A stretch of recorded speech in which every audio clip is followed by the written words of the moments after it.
Hello everyone, नमस्कार। स्वागत है आप सभी का अक्षवाट के यूट्यूब चैनल पर। मैं रक्षित गुर्जर। तो आज हम कंटिन्यू करेंगे इकोनॉमिक्स क्लास 12th का। हमारा टॉपिक है स्थिर निवेश और माल सूची निवेश में अंतर, यानी कि फिक्स्ड इन्वेस्टमेंट और इन्वेंट्री इन्वेस्टमेंट में क्या डिफरेंस होता है उसको हम समझेंगे इस वाली वीडियो में।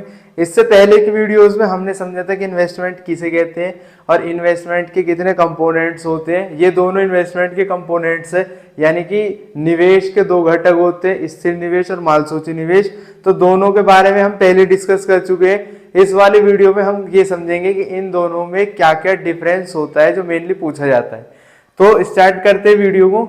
स्थिर निवेश, इसमें मशीन और भूमि को शामिल किया जाता है। जैसा कि इसके नाम से पता चल रहा है कि स्थिर है। ये स्थिर का मतलब होता है जिसको हिलाया नहीं जा सकता आसानी से, तो वो होती है स्थिर चीजें। ठीक है, तो स्थिर चीजें यानी कि जो फिक्स्ड चीजें होती है, इसमें मशीन को शामिल किया जाता है, पहली चीज। दूसरा, इसमें भूमि को शामिल किया जाता है, यानी जमीन को शामिल किया जाता है। ठीक है, और यहाँ पर जो माल सूची निवेश है, इसमें माल को शामिल किया जाता है। माल में कौन सा माल आता है? एक तो तैयार माल आता है, एक कच्चा माल आता है। इसका एग्जाम्पल क्या हो सकता है? जैसे कि मैं एक ब्रेड बनाने वाला एक उत्पादक हूँ, मेरी एक फैक्ट्री है जिसमें मैं ब्रेड का उत्पादन करता हूँ। अब जो मेरे लिए तैयार माल वो होगा, जैसे मैंने आटे से ब्रेड बनाई, अब वो ब्रेड मेरे पास रखी हुई है। अभी मैं उन ब्रेड्स को मार्केट में भेजूंगा बेचने के लिए, लेकिन अभी तक वो मार्केट्स में नहीं गई है, वो मेरे पास ही रखी हुई है ब्रेड। तो वो मेरा तैयार माल है, यानी वो अभी मैंने माल अपने पास से बेचा नहीं है, वो मेरे पास ही रखा हुआ है।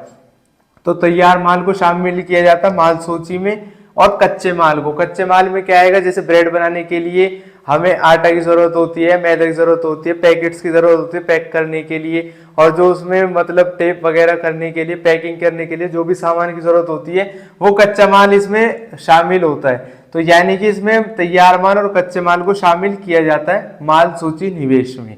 ये पहली बात जो हमें ध्यान में रखनी है। दूसरा इसका पॉइंट है, अब स्थिर निवेश का दूसरा इसका पॉइंट क्या है? जब उत्पादक नई मशीन खरीदता है तो उसे स्थिर निवेश कहते हैं। ये हमने पहले भी डिस्कस किया था कि जैसे स्थिर निवेश का मतलब है मशीन और भूमि इसमें शामिल होती है। तो जब उत्पादक या तो नई मशीन खरीदेगा या नई भूमि खरीदेगा, यानी कहीं पर अपनी फैक्ट्री के लिए जमीन खरीदेगा या फैक्ट्री को बढ़ाने के लिए उसमें इन्वेस्टमेंट करने के लिए मशीन्स खरीदेगा, तो वो उसका स्थिर निवेश होगा, यानी कि फिक्स्ड इन्वेस्टमेंट होगा। यानी कि जब हम कोई स्थिर निवेश करते हैं अपने बिजनेस को बढ़ाने के लिए, स्थिर का मतलब होता है ऐसी चीजें जैसे मशीन है, भूमि है, प्लांट है।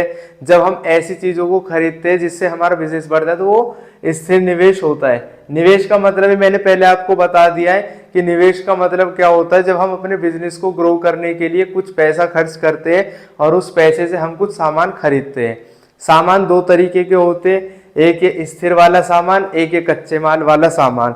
तो जब भी उत्पादक अपने बिजनेस को बढ़ाने के लिए पैसा खर्च करता है और सामान खरीदता है, सामान नहीं लिखेंगे हम आंसर में, जब हम लिखेंगे तो पूंजी लिखेंगे कि जब उत्पादक पूंजी को बढ़ाता है, अपने पास जो पूंजी होती है जब उसको बढ़ाएगा तो वो उसका निवेश कहलाएगा। तो स्थिर निवेश में उसके क्या आ जाएगा? मशीन्स आ जाएगी, भूमि आ जाएगी। और अगर माल सूची निवेश की हम बात करें तो माल सूची निवेश में क्या आएगा? जब उत्पादक नया कच्चा माल खरीदता है तो उसे माल सूची निवेश कहते हैं। जब वो मशीन्स खरीदेगा, कोई जगह खरीदेगा, तो उसका स्थिर निवेश होगा। लेकिन अगर वो कोई कच्चा माल खरीदता है या तैयार माल को और भी ज्यादा बनाने लग जाता है तो वो उसका माल सूची निवेश होगा। इसका उदाहरण समझते हैं अब दोनों का।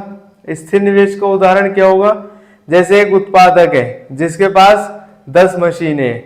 अगर जैसे मैं एक उत्पादक हूँ, मेरे पास ब्रेड बनाता हूँ मैं, ठीक है, तो मेरे पास अभी फिलहाल में 10 मशीन्स है जिनकी मदद से मैं ब्रेड का प्रोडक्शन कर रहा हूँ, यानी ब्रेड का उत्पादन कर रहा हूँ। अब मैं 2 नई मशीनें और खरीद लेता हूँ, तो जो ये मैंने 2 नई मशीनें खरीदी है, अब मेरे पास में टोटल 12 मशीनें हो जाएंगी। 10 जो पहली मशीनें थी, 2 नई मशीनें, टोटल 12 मशीनें। 12 मशीनें हो गई, तो जो 2 नई मशीनें ये मेरा इन्वेस्टमेंट होगा। और इन्वेस्टमेंट कौन सा? फिक्स्ड इन्वेस्टमेंट होगा, यानी कि स्थिर निवेश होगा।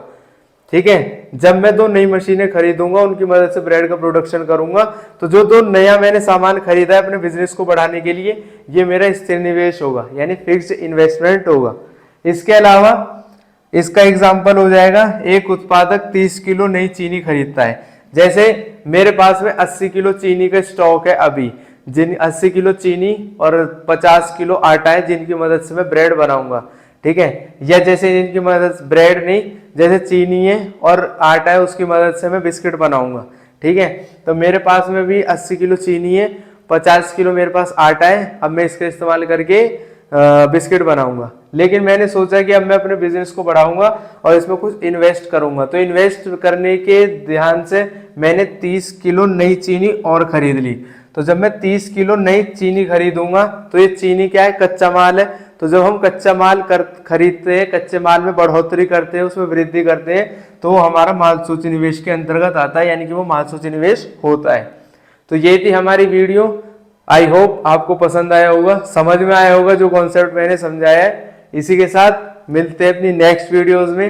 तब तक के लिए खुश रहे, स्वस्थ रहे और जुड़े रहे अक्षवाट के साथ। जय हिंद, जय भारत।